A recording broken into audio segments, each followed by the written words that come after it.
Welcome to YouTube blog. ಇವತ್ತಿನ blog ಏನಪ್ಪ ಅಂದರೆ ಬಿಸಿಬೇಳೆ ಬಾತು ಯಾವ ಥರ ಮಾಡೋದು ಅಂತ ಹೇಳ್ತೀನಿ ಬನ್ನಿ. ಒಂದು ಲೋಟ ಬೇಳೆನ ತೊಳ್ಕೊಂಡು ಕ್ಯಾರೆಟು ಬೀಟ್ರೋಟು ಬಟಾಣಿ ಹಾಗೆ ಅರಶಿನ ಪುಡಿ ಹಾಗೆ ಬೆಳ್ಳುಳ್ಳಿ ಟೊಮೊಟೊ ಈರುಳ್ಳಿ ಎಲ್ಲ ಹಾಕ್ಬಿಟ್ಟು ನಿಮ್ಗೆ ಎಷ್ಟು ಬೇಕು ಅಷ್ಟು ನೀರು ಹಾಕ್ಕೊಂಡು ಹಾಗೆ ಚೆನ್ನಾಗಿ ಹೆಸರುಬೇಳೆ ಹಾಗೆ ತೊಗರಿಬೇಳೆನ ತೊಳೆದ್ಬಿಟ್ಟು ಒಂದು 2-3 ವಿಷಲ್ ಹೊಡೆಸ್ಕೊಳ್ರಿ. ಹಾಗೆ ಒಂದು ಪಾತ್ರೆಯಲ್ಲಿ ಸಾಸಿವೆ ಕರಿಬೇವು ಸೊಪ್ಪು ಮೆಣಸಿನ್ಕಾಯಿ ಹಾಗೆ ಈರುಳ್ಳಿ ಟೊಮೊಟೊ ಎಲ್ಲ ಹಾಕಿ ಜೀರಿಗೆ ಹಾಕಿ ಹಾಗೆ ಜಜ್ಜಿರೋ ಬೆಳ್ಳುಳ್ಳಿ ಹಾಕಿ ಚೆನ್ನಾಗಿ ಫ್ರೈ ಮಾಡ್ಕೊಂಡ್ರಿ.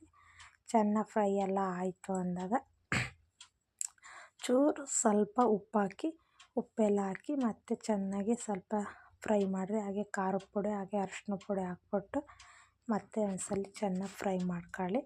ಚೆನ್ನಾಗಿ ಬೆಂದಷ್ಟು ಚೆನ್ನಾಗಿರುತ್ತೆ. ಹಾಗೆ ಬೇಯಿಸಿರೋ ಟೊಮಟೊ ಹಣ್ಣು ಬಟಾಣಿ ಹಾಗೆ ಎಲ್ಲ ಅಕ್ಕಿದೆಲ್ಲ ಬೇಯಿಸಿದ್ನೆಲ್ಲ ಹಾಗೆ ಹಾಕಿ ಚೆನ್ನಾಗಿ ಹೋರಾಡಿ ಹಾಗೆ ಬಿಸಿಬೇಳೆ ಬಾತು ಚೆನ್ನಾಗಿ ಬೇಯಿಸ್ಕೊಂಡ್ರೆ ರೆಡಿ ಆಯಿತು.